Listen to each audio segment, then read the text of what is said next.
சில செய்தி ஒன்றோடு உங்களை இணைத்துக் கொள்கிறோம். யுத்த நிறுத்தம் அமுலாகி இருக்கக்கூடிய நிலையில் பலஸ்தீனத்தின் மீது மீண்டும் ஒரு முறை இஸ்ரேல் சற்று முன்னர் தாக்குதலை ஆரம்பித்திருக்கிறது. தொடர்பான விரிவான தகவல்களை வழங்குவதற்காக இணைந்து கொள்கிறோம். அன்பான நேயர்களே, உங்களுக்கு தெரியும், நேற்றைய தினம் மிகப்பெரிய ஒரு நாடகமே அரங்கேறி இருந்தது. எல்லோரும் நம்பினோம். உண்மையில் இந்த நிமிடம் வரை நம்பிக்கொண்டுதான் இருக்கிறோம் இது நிரந்தர யுத்த நிறுத்தமாக இருக்க வேண்டும் என்று. இந்த நிலையிலே பலஸ்தீனத்தினுடைய ஹமாஸ் அமைப்புக்கும் இஸ்ரேலுக்கும் இடையில் அல்ல இந்த சம்பவம் இடம்பெற்றது. பலஸ்தீனத்தினுடைய காசா பிராந்தியத்திலே, அதாவது நிர்ணயம் செய்யப்பட்டிருக்கக்கூடிய யுத்த சூன்ய பகுதிகள் இருக்கின்றது. அதாவது மஞ்சள் வலயம் என்று பெயரிடப்பட்டிருக்கிறது. இதற்குள் தொடர்ந்தும், அதாவது நாங்கள் நேற்று குறிப்பிட்டிருந்தோம், 58% காசாவின் நிலப்பரப்பு இன்னும் இஸ்ரேலினுடைய கையில் தான் இருக்கிறது. இஸ்ரேலினுடைய துருப்புகள் பின்வாங்கி இருக்கின்றனவே தவிர காசாவை விட்டு பரிபூர்ணமாக வெளியேறவில்லை. அதிலே மஞ்சள் எல்லைக்கு உட்பட்ட பகுதிகளில் இன்னும் இஸ்ரேல் இராணுவம் இருக்கிறது. அந்த எல்லை பகுதிக்குள் உட்பிரவேசிக்க முயன்றார்கள் என்ற குற்றச்சாட்டின் பெயரிலே துப்பாக்கிச்சூடு நடாத்தப்பட்டிருக்கிறது. இதில் 5 கொல்லப்பட்டிருக்கிறார்கள்.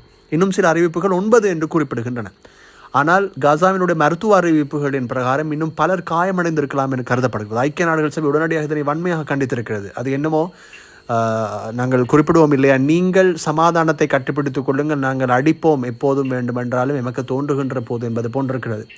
இஸ்ரேல் தரப்பிலிருந்து என்ன கூறப்பட்டிருக்கிறது என்றால், மஞ்சள் வலயத்தை தாண்டி வருவதற்கு முயற்சித்த போது அவர்களுக்கு எச்சரிக்கை விடுக்கப்பட்டது என்றும், அதனை அவர்கள் மீறியதால் தாக்குதல் நடாத்தப்பட்டது என்றும் அவர்கள் தெரிவித்திருக்கிறார்கள். மஞ்சள் வலயம் என்ன எழுதியாக வைக்கப்பட்டிருக்கிறது, அல்லது அவர்கள் அந்த இடத்தில் இராணுவத்தினர் அதற்கு ஏதோ ஒன்று வைத்திருக்க வேண்டும், ஏதோ ஒன்று இருக்க வேண்டும். மக்கள் அந்த யுத்த சூன்ய பகுதியில் இருக்கிறார்கள். ஏனென்றால் இப்போது அவர்கள் மீண்டும் வருகை தருகிறார்கள் தங்களுடைய இடிபாடுகளை பார்வையிடுவதற்காக. இவ்வளவு நாளும் யுத்தம் இருந்தது. அதனுடைய எச்சங்களை, அந்த எச்சங்கள் சூழல்களை பார்வையிடுவதற்காக மக்கள் வெளியிலே சென்றவர்கள் வந்து கொண்டிருக்கிறார்கள். அவ்வாறு வருகின்ற போது, எல்லைகளை தாண்டி வருகின்ற போது, மிக முக்கியமாக இஸ்ரேல் இராணுவம் கண்டவுடன் சுடுவது என்ற அந்த குறிக்கோளை கொண்டிராமல் பார்த்து தானே செய்ய வேண்டும். எச்சரிக்கை விடுத்தார்கள் என்பதற்காக நிராயுதபாணிகளாக வருகின்ற பொதுமக்கள் மீது தாக்குதல் நடாத்துவதா? நேற்றைய தினம்தான் அமெரிக்க ஜனாதிபதி இஸ்ரேலுக்கு வருகை தந்திருந்தார். எகிப்தில் உச்சி மாநாடு நடந்தது. ஒப்பந்தங்கள் கைச்சாகத்தாகின. அனைவரும் சந்தோஷமாக பிரிந்து சென்றார்கள். இரவு வேளையிலே சந்தோஷமாக தூங்கினார்கள். எல்லோரும், பலஸ்தீன மக்களும் சந்தோஷமாக இருந்தார்கள். இப்போது மீண்டும் இந்த தாக்குதல் என்பது அவர்களிடத்தில் மீண்டும் அச்சத்தை ஏற்படுத்திவிடும். அது மீண்டும் ஹமாஸை கிளர்ந்திட செய்யும். ஹமாஸ் மீண்டும் ஆயுதத்தால் பதில் கொடுக்க முனைவார்கள். மீண்டும் யார் பாதிக்கப்பட போவது? மக்கள்.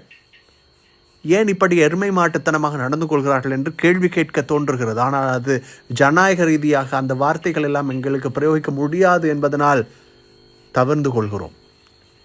இஸ்ரேல் ஏன் இப்படி நடந்து கொள்கிறது என்பதற்கான பதில் அவர்களிடமே தான் இருக்கிறதே தவிர, அவர்கள் உண்மையில் நம்ப தகுந்தவர்கள் அல்ல என்பதை ஒவ்வொரு செயற்பாட்டிலுமே நிரூபித்துக் கொண்டிருக்கிறார்கள். இது மிக வேதனையாக இருக்கிறது.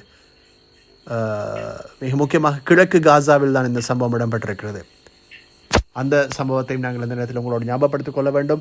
அதே நேரம் வடக்கு காசாவிலே மிக முக்கியமாக இன்னும் பகுதியிலும் துப்பாக்கிச்சூடு சம்பவங்கள் தொடர்பில் சில தகவல்கள் வெளியாகி இருக்கின்றன. நான் உறுதி செய்து கொள்ள முடியவில்லை. குறிப்பாக ஹலாவா பகுதியிலே அது தொடர்பான ஜபாலியா நகரத்திற்கு அருகில் இருக்கக்கூடிய பகுதியிலும் பதிவாகி இருப்பதாகவும் தெரிவிக்கப்படுகிறது. தொடர்ந்து மனிதர்கள், அன்பான நேயர்களே,